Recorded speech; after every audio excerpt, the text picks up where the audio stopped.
Lulutin din po? Ano mo kuya sayang?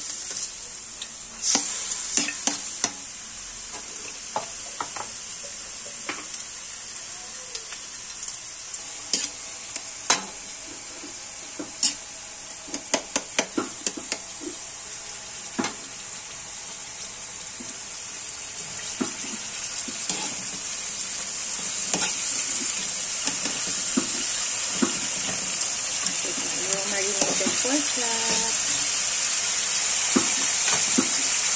Ito naman, mixed vegetable, mushroom. Tapos kanina may asparagus. Baon na sa katanghalian. Hapunan na rin namin. Tinadtad ko to para mas lalong mabilis maluto at saka malambot. Pag tinatadtad nyo ng konti, mas mabilis yung maluto at saka mas malambot. At hindi matigas.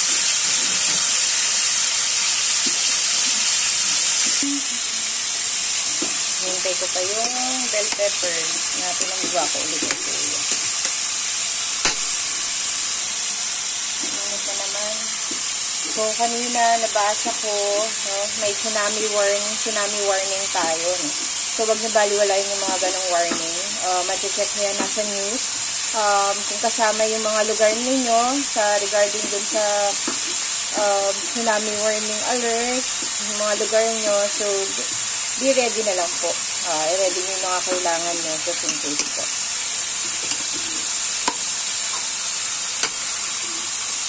Ang lakas kasi ng lindol kanina sa Russia. It's 8.7 or 8.2 something. Basta nasa 8 yung ano niya, yung magnitude niya yata. So, sobrang lakas po nun.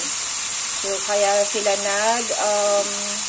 nagbigay ng advisory regarding sa tsunami alert po. So, si Japan din, ano din sila ngayon, tsunami alert din. Kasi nga, yung mga lugar na nakaharap sa Pacific Ocean, sila yung binigyan din o nakalagay doon sa kasama sa mga listahan ng lugar. So yun nga, mag-ready na lang po. Lalo na yun sa mga lugar na nakasama po. Sakit na talsik. Aray.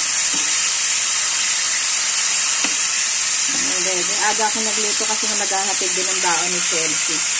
Kailangan kasi hatirin siya ng tanghalian. Nandun si Tatay Michael. Kapag may pasok, talagang pinatutulog siya.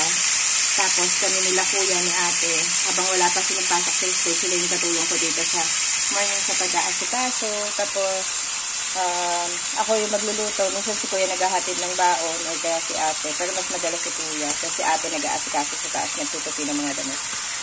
So,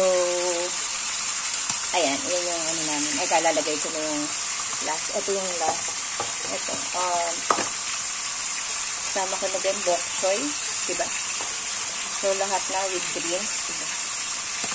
Kasi nakabili ako sa Suki grocer ng mga gulay na mura.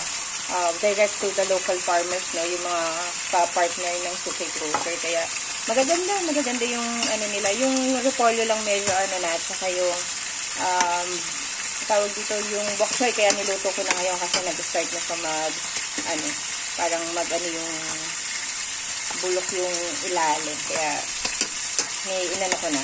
Niluto ko na. Ito, pwede nyo gawin yung ganito. Tapos, asin paminta lang. Pampalasa, no? Kasi malasa na rin naman sa na-marinate naman na overnight yung marination namin. Yan. Ang init. Palagay ko, uulan na naman. Ayan. So, hintayin ko lang yung maluto. Tapos, yun yung ulam namin for today. So, mamaya, aayos ako ng baon ni ate. So, for now, luto muna ako. Bye! And stay safe po sa lahat ng mamis.